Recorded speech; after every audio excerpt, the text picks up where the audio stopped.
IPL के खाते पर अब प्रवर्तन निदेशालय की भी नजर पड़ गई है। आईपीएल में विदेशी पैसा कहां से आ रहा है और कैसे लग रहा है, इसकी जांच शुरू हो गई है। प्रवर्तन निदेशालय ने बिना किसी फ्रेंचाइजी का नाम लिए केस दर्ज किया है।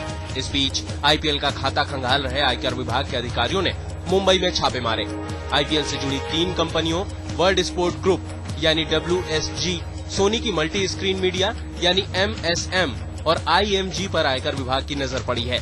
इन तीनों कंपनियों के पास आईपीएल की मार्केटिंग, टेलीकास्ट और मैच के आयोजन का अधिकार है। आपको बताना चाहेंगे कि फाइनेंशियल मिनिस्ट्री को ये इंटरिम रिपोर्ट सबमिट करी जाएगी और इसी रिपोर्ट में ये रेट्स के सारे दस्तावेज पेश किए जाएंगे।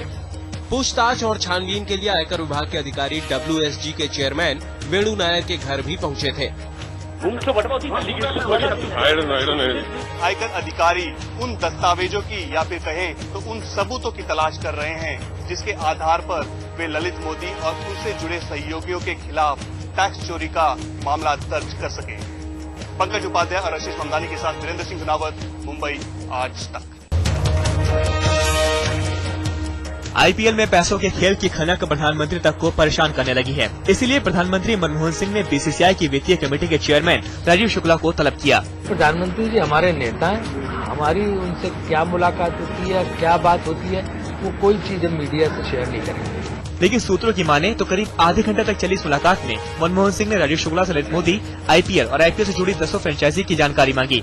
प्रधानमंत्री ने आईपीएल में टीमें खरीदने के तरीकों के बारे में भी जाना। आईपीएल पर आयकर के छापे और वित्त मंत्रालय से मिली जानकारियों के बाद प्रधानमंत्री मनमोहन सिंह भी इस मुद्दे को गंभीरता से ले रहे हैं।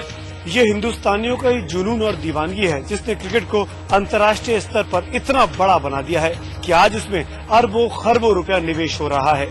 जाहिर तौर पर इसी के मद्देनजर प्रधानमंत्री को भी इस पूरे मामले पर आईपीएल के विवाद के बाद दखल देना पड़ा ताकि वो खुद जान सके कि इस पूरे विवाद की जड़ में कौन है और कौन कितने पानी में है। कैमरामैन जगमोहन के साथ सुमित अवस्थी, दिल्ली, आज तक।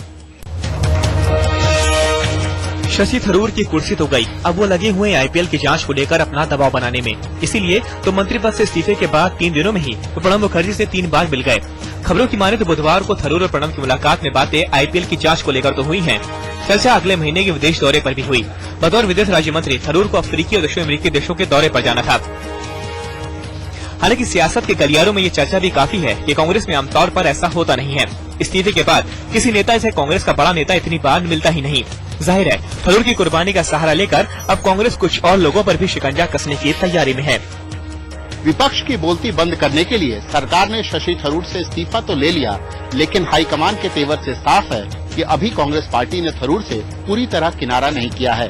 दरअसल सरकार शशि थरूर के इस्तीफे को हथियार बनाकर कई दूसरे लोगों के पर कतरने की तैयारी कर रही है। रीमा पराशर और शमशेर सिंह के साथ बालकृष्ण, दिल्ली, आज तक। स्वामी नित्यानंद जब लोगों के बीच होता है तो इसका चेहरा कुछ और होता है। जब यही अकेले में होता है तो रंग रूप बिल्कुल बदले से होते हैं। दक्षिण भारत का ये ढोंगी स्वामी अब पुलिस के कब्जे में है। श्री पेरम्बदूर कोर्ट ने आस्था से खिलवाड़ के केस में नित्यानंद के खिलाफ वारंट जारी किया था। नित्यानंद को कर्नाटक सीआईडी ने हिमाचल प्रदेश से गिरफ्तार किया है। इस स्वामी को राज्य के सोलन से करीब 30 किलोमीटर दूर अर्की नाम के इलाके से गिरफ्तार किया है।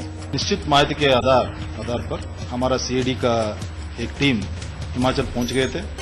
पिछले 2 दिन से वहां क्लूज के लिए देख रहे थे और आज श्री नित्यानंद स्वामी और नित्य भक्तानंद, इन दोनों को हिमाचल के सोलन डिस्ट्रिक्ट में हिमाचल प्रदेश के पुलिस के सहकार से गिरफ्तार किया गया। कोर्ट के आदेश के मुताबिक स्वामी नित्यानंद को 20 मई तक कोर्ट में पेश करना है। बेंगलोर से इमरान कुरैशी और रोहिणी स्वामी और चंडीगढ़ से भूपिंदर सिंह के साथ आज तक ब्यूरो।